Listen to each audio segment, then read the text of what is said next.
Uma das coisas que eu tinha que fazer enquanto crescia era ajudar na fazenda da nossa família. Durante o verão, eu tinha muito mais trabalho, mas eu não me importava. Gostava de estar fora e fazer algo que ajudava toda a família. Além disso, o trabalho na fazenda podia ser difícil, mas também ajudava muito a manter a forma. Então, desde jovem, comecei a ficar bem forte rapidamente. Mas isso aconteceu quando eu tinha cerca de 12 anos. Principalmente lembro desse verão porque foi um verão muito quente. Sempre gostei mais dos verões quentes do que dos invernos frios, porque havia muito mais coisas que se podia fazer. Odiava ficar preso dentro de casa no inverno, só podendo sair por curtos períodos de tempo. Esse verão, porém, foi muito quente. E isso aconteceu antes que alguém falasse sobre coisas como aquecimento global. Meu pai teve exaustão por calor várias vezes naquele verão, e sempre que isso acontecia, todos os filhos tinham que ajudar muito mais. Certa manhã, percebemos que um dos espantalhos havia caído. Nós os mantínhamos bem presos, então isso quase nunca acontecia. Meu pai ia lá consertá-lo depois de cuidar de algumas outras tarefas. Mas foi mais um dia quente, e ele acabou ficando superaquecido novamente. Então, minha mãe o manteve dentro de casa em um ponto, contra sua vontade, e eu decidi que iria cuidar do espantalho. Os espantalhos ficavam elevados do chão para serem vistos quando o milho crescia muito alto. Isso foi no final do verão, então o milho estava bem alto. Levei a escada de madeira para lá e fiz o meu melhor para levantar o espantalho de volta, para poder fixá-lo novamente. Não era particularmente pesado, mas era bem desajeitado levantá-lo tão alto. Enquanto eu consertava o espantalho, senti como se uma pedra ou algo assim fosse jogado em mim de algum lugar atrás de mim. Acertou minhas costas. Virei, esperando ver um dos meus irmãos no campo, mas não havia ninguém lá que eu pudesse ver. Então, pensei que não era nada importante e voltei ao que estava fazendo. Levei apenas alguns momentos até ser atingido por algo novamente. Desta vez, me acertou na parte de trás da cabeça e realmente doeu. Comecei a chamar os nomes dos meus irmãos mais velhos, achando que eles estavam fazendo isso, e disse para me deixarem em paz. No entanto, ninguém respondeu e não houve risadinhas. Normalmente, meus irmãos riam muito quando estavam me provocando. Na terceira vez que isso aconteceu, fiquei muito irritado. A pedra tinha me acertado na parte de trás da cabeça novamente, e desta vez fez sangrar. Então eu disse aos meus irmãos para pararem, ou eu contaria ao papai que eles estavam interrompendo o trabalho na fazenda. Nenhum dos meus irmãos continuaria depois disso, porque tinham muito medo da surra que meu pai lhes daria. Mas então, olhei e vi alguém de pé no milharal. Eu não conseguia ver muito bem, já que ele estava escondido no meio do milho, mas podia dizer que não era um dos meus irmãos. Consegui ver parte de seu rosto e ele parecia um doente, um maníaco depravado só pela expressão em seu rosto. Ele estava a uns 10 metros de mim e era a pessoa mais estranha que eu já tinha visto. Bastou um movimento em minha direção para me fazer correr. Pulei da escada em que estava e comecei a correr o mais rápido que pude para fora do campo. Não foi nada fácil, mas também tinha que ser difícil para o outro cara. Além disso, eu era jovem e estava em ótima forma, então consegui sair do campo e correr até onde um dos meus irmãos estava fazendo algum trabalho. Contei a ele o que havia acontecido e que o homem estava me perseguindo. Meu irmão Elliot tinha 19 anos e era um grande e musculoso fazendeiro. Ele sempre carregava um canivete com ele e o tirou enquanto ia olhar. Por um momento, ambos vimos o cara parado bem na beira do milharal. Até meu irmão parou ao ver a estranha aparência do homem. Mas só o vimos por um breve momento, enquanto ele se virava e corria de volta para o campo. Meu irmão o perseguiu. Acho que ele ia dar uma boa surra no cara. Mas o homem conseguiu escapar dele. Elliot cuidou do espantalho porque eu não voltaria lá de jeito nenhum. Ele também procurou mais pelo cara, mas não conseguiu encontrá-lo.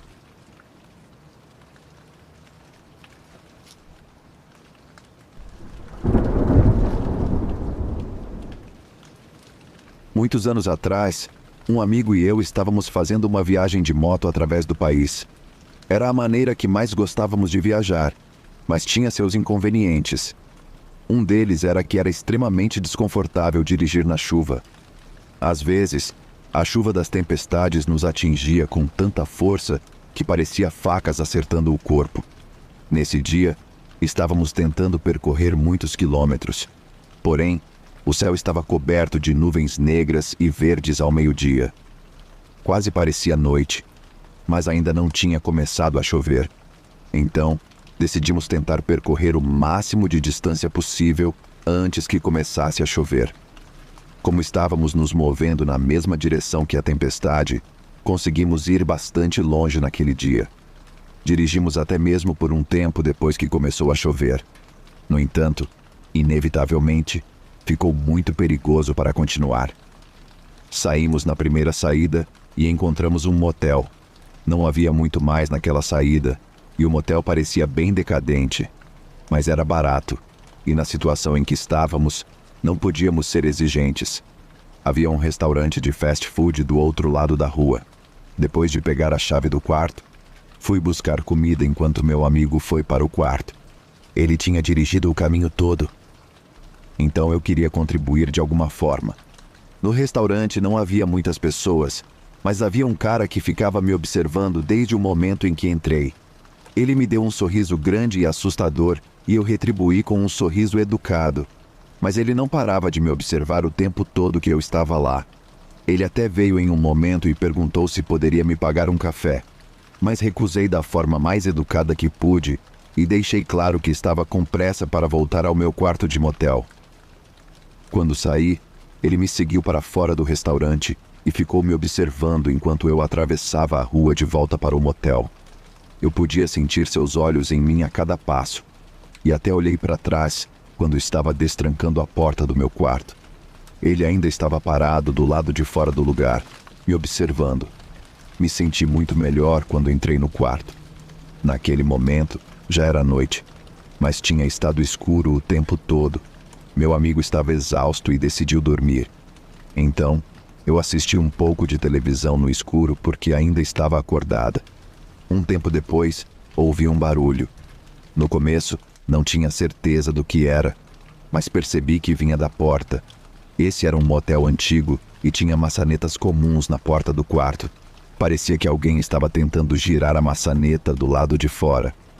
Se você já ouviu uma maçaneta balançar do outro lado, sabe do que estou falando.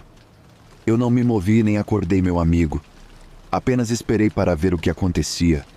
Poderia ser outra pessoa indo para o quarto errado. Depois que o barulho parou, vi algo pelo canto do olho na janela. Eu não tinha fechado as cortinas. O cara assustador do restaurante estava espiando pela janela, me observando de fora. Mas ele não saiu quando me viu. Apenas lambeu a janela de um jeito que talvez achasse sedutor, mas que foi apenas assustador e esquisito. Gritei e acordei meu amigo. Ele viu o que estava acontecendo e o cara assustador finalmente o notou. Ele não tinha como saber que eu não estava sozinha até então.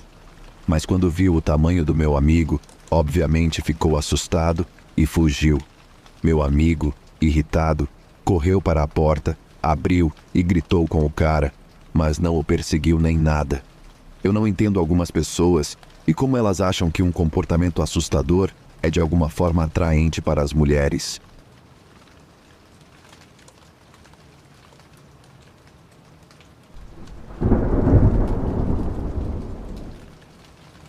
Esta é uma história difícil de contar por algumas razões. Primeiro, eu era muito jovem quando isso aconteceu. Portanto, minha memória não é das melhores. Meus pais contaram essa história várias vezes para refrescar minha memória, mas eles a contam de maneira diferente, até entre eles mesmos. A segunda razão eu direi ao final da história. Eu tinha 6 anos e, definitivamente, era um menino apegado à mãe. Seguia minha mãe por todos os lugares e sempre queria sua atenção. Permaneci assim durante toda a vida dela. Bem, quando eu tinha 6 anos, um primo meu chamado Ethan veio morar conosco. Seus pais tinham morrido recentemente em um incêndio e a mãe dele era irmã da minha mãe. Então, minha mãe o acolheu. E quando ele chegou, tudo mudou muito dramaticamente. Ethan quase não falava. Acho que é normal para uma criança que acabou de perder os pais. Além disso, ele vivia na cidade. Não vou mencionar onde isso aconteceu, mas para registro, não foi nos Estados Unidos. E nós morávamos no campo. Imagino que ele tinha amigos com quem podia sair e brincar o tempo todo. Mas nós morávamos longe, em uma casa isolada, não próxima de outras casas para conhecer alguém. Eu era a única pessoa com quem Ethan tinha para brincar. Mas Ethan não brincava. Ele não ia para fora comigo e não tentava subir em árvores ou coisas do tipo. Ele não jogava jogos de tabuleiro nem nada. O que ele fazia, no entanto, era algo que eu definitivamente não gostava. Ethan era super apegado à minha mãe, e eu não gostava disso nem um pouco. Sendo apegado à minha mãe, eu queria toda a atenção dela. Mas Ethan a seguia por toda parte, às vezes segurando a saia dela com a mão, como se estivesse tentando impedir que ela se afastasse. Se minha mãe ou eu tentássemos fazê-lo parar, ele começava a gritar e chorar. Todo mundo achava mais fácil deixá-lo fazer o que estava fazendo. E durante todo esse tempo, isso me deixava muito irritado. Eu era muito jovem, e provavelmente jovem demais para sair e explorar a floresta. Mas com Ethan ao redor da minha mãe o tempo todo, era a única coisa que eu tinha para fazer. Então, um dia, que na verdade era um dia bem estranho, eu fui para a floresta para dar uma olhada. Estar lá fora foi muito mais agradável do que eu pensava que seria. O céu estava coberto por nuvens escuras de tempestade, e eu estava em perigo de ser pego por uma tempestade. No entanto, eu realmente adorava a atmosfera da escuridão durante o dia, o vento e os raios ocasionais, e o estrondo do trovão que perfurava a escuridão da tempestade. Não sei quanto tempo fiquei por lá, e a princípio eu não me importava. Só queria estar sozinho. Porém, quando decidi voltar para casa, eu não sabia como chegar lá. Tentei voltar pelo mesmo caminho que vim, mas não tinha certeza de qual caminho era. Não tinha prestado atenção em pontos de referência que me lembrassem a saída do lugar. Eu era jovem demais na época para pensar nisso. A única história de se perder na floresta que eu conhecia era João e Maria, e eu não tinha migalhas de pão para marcar o caminho. A princípio, não fiquei preocupado. Pensei que seria fácil encontrar o caminho de volta para casa. Só precisava andar o mesmo tempo que andei na floresta, e isso me levaria para fora dela. Minha mente de 6 anos aceitou isso como fato, por mais tolo que pareça hoje em dia. Bem, minha ideia não funcionou, e a tempestade continuava crescendo. Eu esperava que ela começasse a qualquer momento, e isso também me assustava. Não tenho medo de tempestades, mas nunca tinha ficado em uma antes. A ideia de fazer isso é o que me assustava.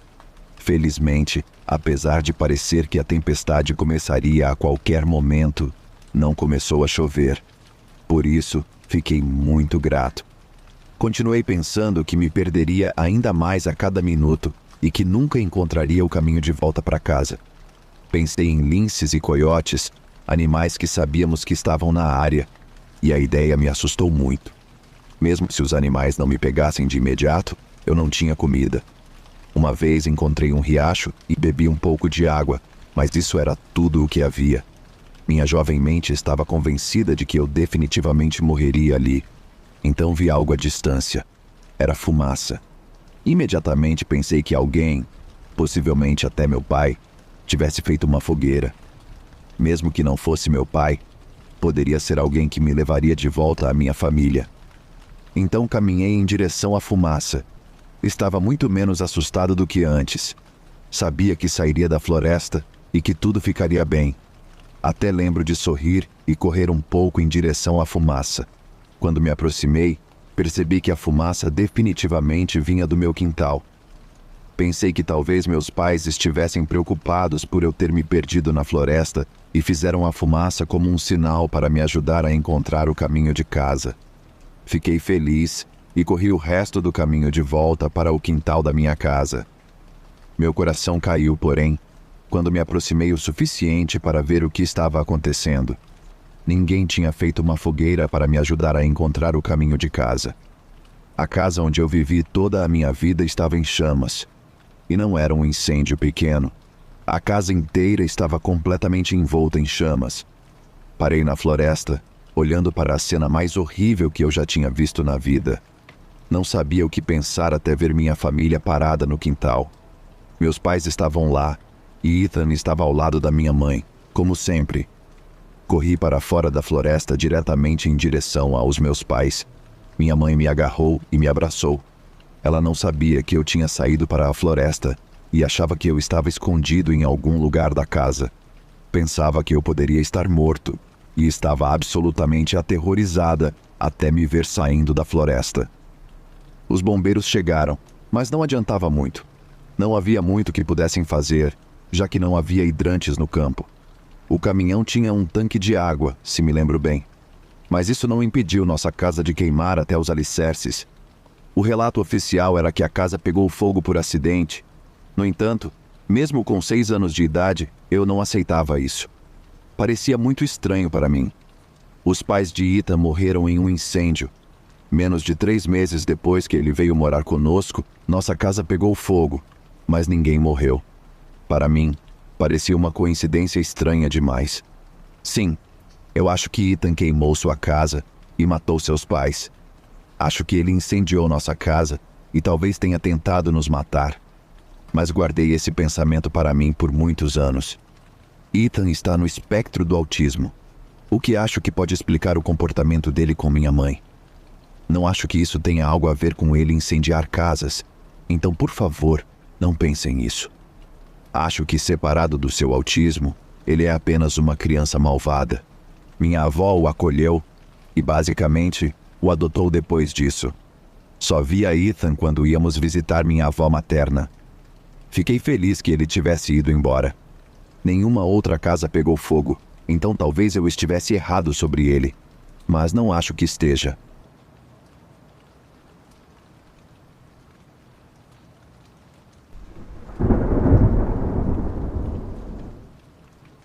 Eu cresci praticamente como filho único, morando com minha mãe. Meus pais não estavam juntos, mas prefiro não entrar em detalhes sobre isso. Embora minha mãe nunca tenha tido outros filhos, meu pai eventualmente teve um menino e uma menina. Então eu tinha 2 meio-irmãos, que eram cerca de 8 e 10 anos mais novos do que eu. Ocasionalmente, eu fazia coisas com meu pai, como passar uma semana ou mais com ele de vez em quando. Era bom ver meu irmão e minha irmã crescerem, e às vezes íamos em caminhadas e acampamentos, o que era sempre divertido. Bem, nem sempre era tão divertido. Houve uma vez em que não foi nada divertido. Essa é a história que vou contar. Tivemos o que você chamaria de uma espécie de experiência que escapamos por um triz. Nosso acampamento foi montado em um banco de areia à beira do rio. Eu tinha 16 anos na época. Meu irmão tinha 8 e minha irmã, 6. Montamos 3 barracas no banco de areia. Uma era para meu pai, uma para mim e uma para meus irmãos compartilharem. Pretendíamos ficar lá por alguns dias e tentar a sorte na pesca no rio. Tudo estava bem organizado. Meu pai e eu coletamos lenha e fizemos uma boa fogueira. Conseguimos brasas para começar a cozinhar alguns dos peixes que pegamos. A pesca era uma atividade que os 4 podíamos fazer, embora fosse apenas meu pai quem realmente pegasse algo que pudéssemos comer. Parece um pouco desperdício tentar cozinhar peixinhos. Enquanto estávamos cozinhando, ouvimos algo rio abaixo. Demorou um pouco, mas notamos um barco vindo na nossa direção. As pessoas no barco estavam sendo muito barulhentas e tumultuadas. Mesmo antes de se aproximarem, meu pai e eu percebemos que deviam estar realmente bêbados. Quando se aproximaram de nós, vimos que eram todos jovens universitários. Quando nos notaram, começaram a acenar e coisas do tipo. Então, direcionaram o barco para o banco de areia onde estávamos acampando. Eles ancoraram o barco um pouco acima de onde estávamos acampando. No início, pensei que fariam seu próprio acampamento e não teriam envolvimento conosco. Quão errado eu estava. Eram 2 casais e um rapaz sozinho. Todos estavam bêbados e talvez drogados, mas o cara sozinho era o mais bêbado de todos. Eu não conseguia entender como ele conseguia ficar de pé, de tão embriagado que estava. Eles estavam tocando música alta e ainda agindo de maneira tumultuada. Trouxeram uma caixa de som e sua cerveja e eventualmente vieram até nossa fogueira. Eles se juntaram a nós e não dissemos nada. Meu pai estava na casa dos 40 e eu tinha 16 anos, mas sabíamos que tínhamos que ter cuidado com um bando de estudantes bêbados. O álcool pode mudar uma pessoa dramaticamente. Meu pai e eu conversamos com eles, principalmente para mantê-los felizes. Depois de um tempo, um dos casais pediu para emprestar uma das barracas. Antes que alguém pudesse dizer algo, ofereci a minha. Tive uma boa ideia do motivo pelo qual queriam a barraca e imaginei que seria melhor oferecer a minha antes que um dos meus irmãos decidisse oferecer a própria. Os outros 2 casais estavam muito embriagados e eu me perguntava como não desmaiavam. De fato, várias vezes, seus olhos fechavam e eles cambaleavam um pouco. Ainda assim, não desmaiavam completamente. O rapaz sozinho, que estava ainda mais bêbado, era o que mais me assustava. Ele tinha uma grande faca de caça embainhada e presa ao cinto. Eu estava de olho nele o tempo todo, caso decidisse usá-la. Ele chegou a tirar a faca, e eu estava prestes a fazer algo, mas ele se afastou de nós. Havia um toco de árvore na borda do banco de areia, e ele foi até lá. Ficou jogando a faca repetidamente no toco. Meu pai tinha uma faca de filetar para usar nos peixes. Era a faca mais afiada que já vi na vida. Ele a manteve escondida o tempo todo. Eu peguei o machado que usávamos para cortar lenha e mantive-o perto de mim o tempo todo. Decidi que sabia o que precisava fazer. Fui até as barracas e tirei os sacos de dormir de todas elas. Gostaria de ter tirado meu saco de dormir antes de permitir que aquele casal entrasse na minha barraca, mas enfim. Mudei todos os sacos de dormir para a barraca do meu pai. Todos nós íamos dormir lá. Meus irmãos estavam confusos porque acho que não entendiam o que estava acontecendo. Eles reclamaram porque queriam a própria barraca, mas eu os fiz parar. Os 5 estudantes então decidiram brincar na água. Estavam nadando e tal. Alguns começaram a xingar e 2 dos caras, o solteiro e um dos casais, começaram a brigar um pouco. Não sei o quanto a briga foi ruim. Eu estava tentando prestar o mínimo de atenção possível. Todos nós simplesmente fomos para a nossa barraca quando estava suficientemente escuro. Tínhamos luzes para ler livros, mas foi muito difícil o tempo todo. Eles continuavam tocando música alta, gritando, xingando e fazendo sabe-se lá o quê. Em um ponto, notamos sombras. 2 dos estudantes haviam se aproximado bastante de nossa barraca e pareciam estar brigando novamente. Eu ainda tinha meu machado e estava totalmente preparado para usá-lo se necessário. Um dos rapazes tropeçou e quase caiu na barraca, mas conseguiu se recompor.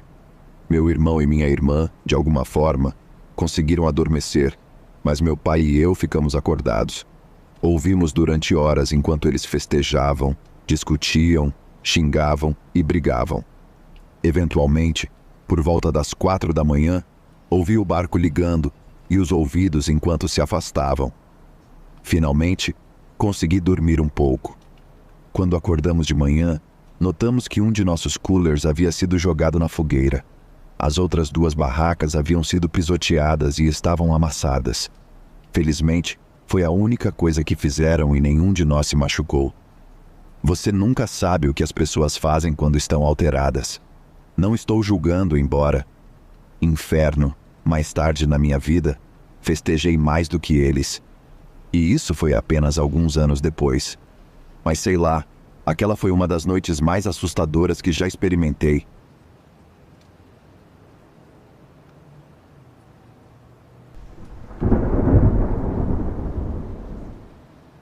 Era uma tarde fresca de primavera em uma pequena cidade chamada Neelyville, Missouri. Embora não houvesse tornados por perto, os ventos insistiam em dizer o contrário. A previsão indicava ventos fortes, granizo e chuva intensa para o final da tarde e noite, o que até então não havia acontecido e mantinha a maior parte do solo recém-arado de se erguer no ar. Mesmo assim, os ventos fortes causavam uma névoa sobre tudo, enquanto as terras agrícolas permaneciam não semeadas, já que era muito cedo na temporada de plantio. O plantio começaria em breve, mas neste momento, a natureza, as chuvas, ainda rejeitava qualquer noção de intervenção humana e não dava sinais de querer ser deixada aos próprios caprichos. Uma leve névoa pairava sobre tudo, mesmo com apenas alguns pingos de chuva de vez em quando. Uma gota minúscula, tão leve que quase não a senti, caiu bem entre as minhas sobrancelhas. Quando sorri, meus olhos cinzentos olharam ao redor em busca de qualquer sinal de um aguaceiro, mas nenhum apareceu na única nuvem acima que bloqueou o sol por alguns momentos e depois seguiu adiante. Mas sabíamos que não duraria porque, à distância, ouvimos o baixo rufar do trovão que enviava um presságio sombrio de chuvas intensas e uma briga de nuvens negras e carregadas que se chocavam, revolvendo-se e rolando. Minhas irmãs, Viola, Linda e eu estávamos a caminho do McGruder's Country Market para comprar comida para Tomazina, minha gata. O mercado ficava a alguns quilômetros da nossa casa móvel, que ficava em um terreno no meio de uma cidadezinha no Missouri, que nós e os moradores locais chamávamos de Miséria. Conversamos um pouco sobre o que o tempo poderia fazer, embora, como as chuvas sazonais, parecesse estar com outra ideia em mente, mas com a intenção de nos divertir, apesar da poeira, do vento, dos respingos e dos pássaros procurando abrigo. Fizemos exatamente isso, até que eu estava conduzindo minha égua, Xande, com uma rédea única que circundava seu nariz cinza prateado. Ela dançava ao meu lado e bufava ocasionalmente quando o vento mudava repentinamente de direção e girava ao nosso redor como um mini tornado, levantando mais detritos e poeira e elevando a longa crina branca, dourada e cinza escura de Xande para se misturar com meu próprio cabelo loiro. Ela me cutucava no braço livre, o esquerdo, de vez em quando para ver se eu estava prestando atenção nela, e claro, era seu enorme olho castanho que prestava mais atenção. Olhando para mim, seu focinho macio roçou levemente meu braço uma segunda vez, e eu sabia o que ela queria. Então, alcancei a bolsa de pano simples que carregava para trazer algumas guloseimas do mercado para minhas duas irmãs mais novas e para Tomazina, e tirei um pedaço de maçã que eu havia cortado antes de sair para a nossa caminhada. Ela relinchou e pegou a maçã, mastigando-a alegremente, e cutucou meu braço gentilmente de novo para dizer: "Obrigado, Cat. Eu te amo." Eu sabia que ela era um pouco mimada, mas que se dane, ela era minha e eu era dela, então isso era tudo o que importava. Mas ela sabia disso também, e aproveitava todas as oportunidades para transmitir esse conhecimento a todos ao nosso redor. Quando beijei a suavidade aveludada de seu focinho, ela mordiscou minha bochecha com os lábios. Eu podia sentir a doçura do seu hálito da maçã enquanto acariciava seu pescoço e me virava para alcançar minhas duas irmãs que haviam se adiantado na estrada de terra. O maravilhoso cheiro de cavalo, misturado com os aromas de terra recém-arada, chuva recém-caída e o som de nossos passos e cascos, misturando-se com as rajadas intermitentes de vento, davam à minha jovem mente uma espécie de contentamento excitado que apenas os jovens conhecem e que os mais velhos desejam experimentar e sentir novamente. Naquele momento, eu tinha tudo o que sempre quis, pensei, ou que um dia importaria para mim, mas aquele momento perfeito logo seria tirado da minha mente, à medida que o vento aumentava e a tempestade elétrica incomumente intensa se aproximava. "Vamos, Cat!" Linda chamou. "Temos que ir. A tempestade está chegando." Eu sei, eu concordei. "Estou indo." Andando mais rápido, me aproximando de minhas duas irmãs e me enfiando entre elas, senti o pelo de Xande tremer. Notei que ela estava um pouco nervosa.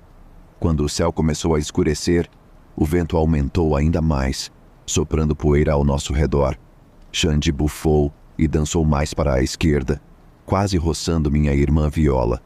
Vi ergueu a mão e tocou-a levemente para evitar que ela se movesse para a frente. Instantaneamente, Xande voltou ao passo ao meu lado, como se estivesse seguindo um comando. Boa menina, disse Viola, e então acrescentou. Por que ela está tão nervosa?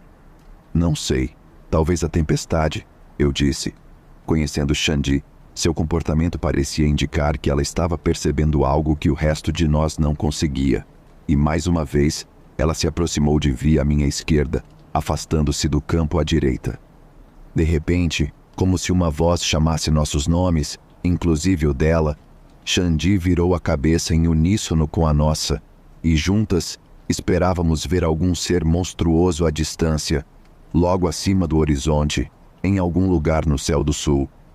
Nossa reação foi como a expectativa de alguma coisa horrível em algum lugar da tempestade. Até o relincho de Xande foi mais agudo. Mas tudo o que vimos foi um súbito raio em forma de teia ao longe, e embora não estivesse nem perto de onde estávamos, ainda podíamos sentir o cheiro do ozônio crepitante, como se tivesse acabado de surgir do chão ao nosso lado.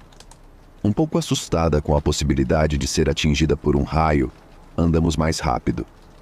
Xande não precisou de nenhum incentivo e acompanhou meu passo, e então, de novo, passou à minha frente, como se dissesse: apresse-se, mexa-se logo, cabeçuda.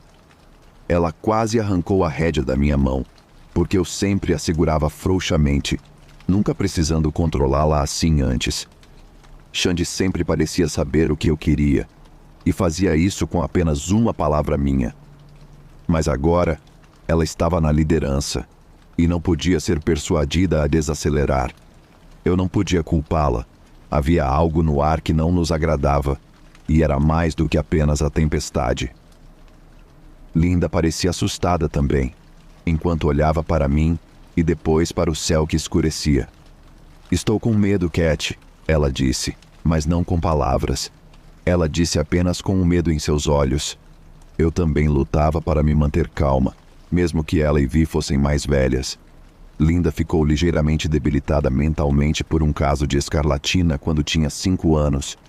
A doença marcou sua mente de tal forma que, em alguns momentos, ela não precisava de ajuda para tomar decisões e até recusava a ajuda de outros, mas em outros momentos, ela podia ser facilmente manipulada para fazer coisas que os outros queriam que ela fizesse, percebendo mais tarde que o que a haviam enganado a fazer era errado. Nossa mãe entendeu cedo que precisávamos ficar de olho em Linda, ou alguém poderia enganá-la para fazer algo que não deveria, mas ainda assim fazia apenas para agradá-los. Quando parei, mantendo um olho em Linda, Vi também parou, mas Xande não queria parar até que eu puxasse com mais firmeza a rédea. Quando finalmente parou, ela pisoteava nervosamente o chão, levantando mais poeira no ar ao redor. Está tudo bem, eu murmurei, acariciando e alisando seu pescoço longamente cinza-preto e manchado de rosa.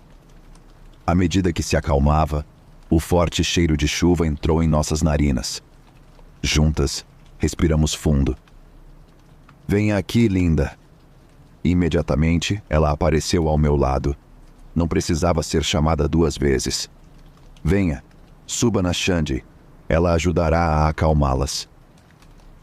Quando eu estava começando a ajudar Linda a montar Xande, voltada na mesma direção em que havíamos visto o raio, de repente, tive essa recordação e senti, sem motivo, um arrepio repentino de medo subir pela minha espinha, começando nas panturrilhas e subindo pelas coxas e pelas costas, quando o som da voz de minha irmã Vi, aguda com espanto potente, quase beirando o medo, nos avassalou, e em suspiros e tosses, tudo no espaço de apenas alguns segundos, enquanto recuperava o fôlego finalmente, e com algumas palavras escolhidas, conseguiu dizer: "O que diabos?" Quando parei, Linda também.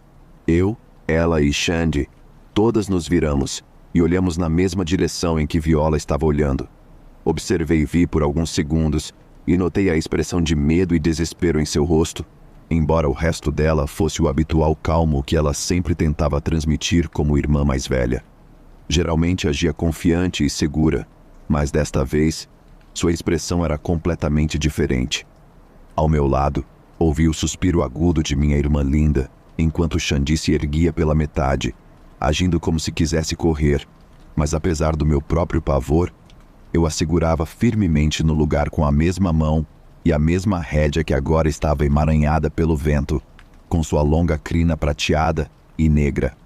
Com meus olhos ainda em minha irmã Linda, usei gentilmente minha mão esquerda livre para mais uma vez acariciar e coachar Xandi para se acalmar. Então, meus olhos lentamente se elevaram sobre o dorso de Xandi para contemplar algo que eu só tinha ouvido falar em filmes ou livros e revistas paranormais. Pisquei uma vez, 2 vezes e, finalmente, 3 vezes. Meu Cristo no céu, pensei em voz alta. Então, tudo ficou completamente quieto. Não havia vento, não havia detritos voando, não havia pássaros, não havia vozes, não havia chuva. Nem havia qualquer outro som que eu ou minhas irmãs ou Xandi fazíamos, congelados no lugar, encarando a pura magnitude disso. Outro arrepio subiu pela minha espinha como se dissesse: veja, isso é o que eu estava pressentindo. Enquanto todos nós ficávamos como se estivéssemos em transe, olhando, sem tirar os olhos do que nenhum de nós jamais teria acreditado se não tivéssemos visto com nossos próprios olhos. Quanto tempo ficamos ali, espiando por cima das costas manchadas de Xandi, olhando para este objeto estranho, inegável e desconhecido pairando silenciosamente sobre o distante horizonte empoeirado, nunca saberíamos. Mas foi tempo suficiente para absorver tudo, sua forma, a poeira e névoa girando debaixo dele, seu movimento silencioso, antes que meu irmão Mickey aparecesse inesperadamente à distância em seu Fusca verde de 68. Linda foi a primeira a se libertar de seu fascínio, enquanto a inquietação de Xandi retornava com uma vingança. Tentei acalmá-la, mas desta vez ela recusou completamente. "Vamos!" gritei, agarrando o braço de Vi com a esquerda enquanto Linda me empurrava para frente por trás. Mesmo assim, mantínhamos nossos olhos fixos no objeto. Enquanto nos movíamos, apavorados, com o vento e a escuridão e a poeira e os pingos de chuva, ele se movia conosco, paralelo, seguindo-nos enquanto corríamos pela estrada. Às vezes, o objeto em forma de disco passava por trás da poeira e de algumas nuvens baixas, gerando relâmpagos enquanto surgia, como se estivesse tentando se esconder ali, disfarçando-se. Mas assim que viu meu irmão Mickey e sua namorada Linda pararem ao nosso lado, o objeto de repente sumiu de vista. Foi tão rápido que parecia que nunca estivera lá. Curiosamente, ao mesmo tempo, o vento parou de soprar e a poeira se assentou, como se o objeto estivesse criando o clima o tempo todo, escondendo sua presença. Quando Mickey chegou com sua namorada, Linda, a filha dos donos do McGruder's Country Market, percebi que Tomazina teria que esperar para receber sua comida especial, porque depois de tudo pelo que passamos, a loja já estava se preparando para fechar. Só percebemos mais tarde que quando saímos 2 horas antes, havia tempo de sobra para chegar à loja e voltar, mas agora estávamos atrasados demais para conseguir o que queríamos em primeiro lugar. Parece que perdemos algumas horas sem explicação. Quando eu, ainda meio em choque, apressadamente disse a Vi que eu montaria Xandi seguindo o Fusca de Mickey, ela me olhou com um olhar de choque, como se estivesse vendo o objeto novamente em sua mente, e disse: "Nem a pau, eu vou continuar montando." Retruquei com um olhar de raiva e desafio e gritei: "Não vou deixar Xandi e fazer ela galopar ao lado do carro sozinha." Ela foi a que nos avisou muito antes de vermos aquilo. Quando ela tentou interromper, não deixei, mesmo que ela fosse mais velha, e repeti tudo o que já havia dito, elevando ainda mais minha voz até que ela finalmente cedeu. Eu já sabia o que ela ia dizer. Eu poderia segurar a rédea de Xandi dentro do carro, mas eu ainda recusava. "Vou ficar bem." Eu terminei. Finalmente ela assentiu e se virou de volta para Mickey e as 2 Lindas, e foi isso. Depois disso, não demorou muito para todos entrarem no Fusca de Mickey e eu em Xandi e voltarmos para casa. Nunca mais andamos naquele caminho para o McGruder's Country Market. Pensando nisso e falando sobre isso repetidamente, todos concordamos que o objeto agia como se estivesse tentando se esconder nas nuvens de poeira e na tempestade que havia criado de propósito enquanto nos espionava a caminho da loja, pairando de forma suspeita sobre o horizonte. Mas então, e sobre não termos chegado ao McGruder's a tempo, como isso aconteceu? Não era como se tivéssemos nos perdido na tempestade por mais de 1 hora.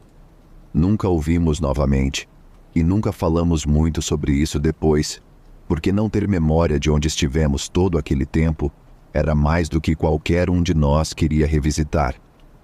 Ao longo dos anos, Viola, Linda, Xande e especialmente eu, sabíamos que aquilo nos mudou.